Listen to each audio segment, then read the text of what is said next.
2010 first patch. என் குழந்தைங்களை கூட்டிகிட்டு நான் யூஎஸ் போயிட்டுருக்கேன். அங்கே என் ஜோதிகாவோட அக்கா இருக்காங்க. ஸோ சம்மர் அங்கே போவோம், சான் ஃப்ரான்சிஸ்கோ போவோம். அப்போ வெளியில் இறங்குற டைமு பிஸ்னஸ் கிளாஸ் தாண்டி வெளியில் போயிட்டுருக்கும் போது ஒருத்தங்க அண்ணான்னு வந்தாங்க. நான் சரி குழந்தைங்க இருக்கும்போது நான் கொஞ்சம் ப்ரொடெக்டிவாக இருப்பேன். இல்லை இப்போ வேண்டாங்க, இப்போ சந்திக்க வேண்டாம், கொஞ்சம் நான் ஃபேமிலியோடு இருக்கேன், குழந்தைங்களோட இருக்கேன், கொஞ்சம் வெளியில் நான் போக வேண்டியது இருக்குது, அப்புறமா பேசலாம்னு சொன்னேன். இல்லை நான் அண்ணா வந்தாப்புல, அப்புறமா கொஞ்சம் கம்மியாக இருந்தாப்புல. நான் வெளியில் வரும்போது இமிக்ரேஷன் கிட்ட வரும்போது திரும்பி கிட்ட வந்தாப்புல பேசுறதுக்கு வாய்ப்பு கிடைச்சது.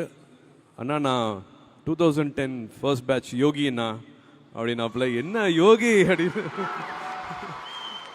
என்ன இங்கன்னா? ஆமாம், நான் இங்கே ஒரு கன்சல்டன்சிக்காக வந்திருக்கேன், கூப்பிட்டுருக்காங்க. அப்படியே நான் தெரியவே இல்லைப்பா, சாரி அடையாளம் தெரியல, நான் பசங்களோட இருந்ததுனால வந்து அடையாளம் தெரியல, வாங்க நான் 2 கார் இருக்கு, உங்களை ட்ராப் பண்ணிடுறேன். இல்லை நான் பரவாயில்ல, எனக்கு ஒரு லிமோசின் வெயிட் பண்ணுது, நான் அதில் போயிடுவேண்ணா அப்படின்னாப்புல.